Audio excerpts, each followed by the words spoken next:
मतलब एक फंक्शन में मैं रिटर्न लिखता हूं और ब्रेक लिखता हूं, दोनों में क्या डिफरेंस है, ये बेस्ट एग्जांपल है उसको समझने के लिए। सपोज मैंने यहां पर एक फंक्शन कॉल कर लिया डिस्प्ले, ठीक है, एक डिस्प्ले नाम का मैंने फंक्शन कॉल किया।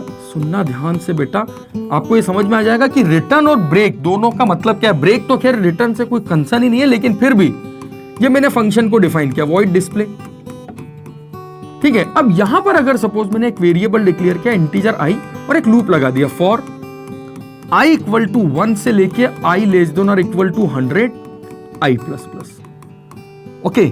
और यहां मैंने सिंपली लिख दिया सी आउट, सुनना ध्यान से, सी out I, C out I, मैंने सिंपली लिख दिया सी आउट, चलो ऐसा लिखता हूं, if i equal to 10 break, ठीक है, और cout i, if i equal to 10 break cout i, और इसके नीचे मैंने लिखा है सी आउट बाय बाय, ठीक।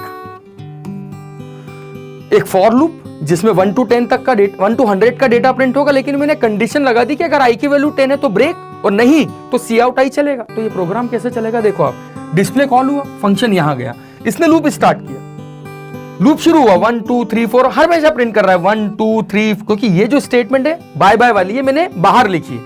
अरे समझ बात को, ध्यान से सुन, मैंने ब्रेक लिखा है राइट, ये लूप चल रहा है फंक्शन के एग्जीक्यूशन में, फंक्शन कॉल हुआ, लूप का शुरुआत हुई, 1 से लेके 9 तक के नंबर प्रिंट करेगा। जैसे ही आई की वैल्यू 10 होगी, 1 to 9 तो प्रिंट करेगा, 1 2 3 4 से लेके 9, लेकिन जैसे ही आई की वैल्यू 10 होगी, ये कंडीशन ट्रू हो गई, ब्रेक, ब्रेक ने लूप कंप्लीट किया, सुनना, लूप कंप्लीट किया, प्रोग्राम लूप से बाहर निकला, उसने अगला आउटपुट प्रिंट किया बाय बाय, उसने अगला आउटपुट प्रिंट किया बाय बाय, और फिर वापिस आया। मतलब फंक्शन कॉल हुआ, उसने एग्जीक्यूशन किया, 1 to 9 10 पे लूप खत्म हुआ, लूप से बाहर निकला, बाय बाय प्रिंट किया और फंक्शन से वापस आया। तो ब्रेक हमेशा तब भी लिखा जाता है कि लूप से टर्मिनेट करता है।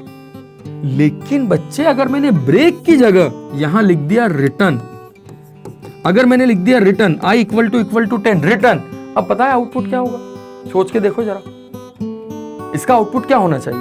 वीडियो पॉज करो और बताओ मुझे, अरे बता दो, कमेंट करके बता दो, तुरंत कमेंट कर दो, ठीक है। यदि इस प्रोग्राम को मैं रन करूंगा तो इसका आउटपुट क्या होगा, इसका आउटपुट होगा केवल 1 2 3 से लेके 9, it will not print bye bye.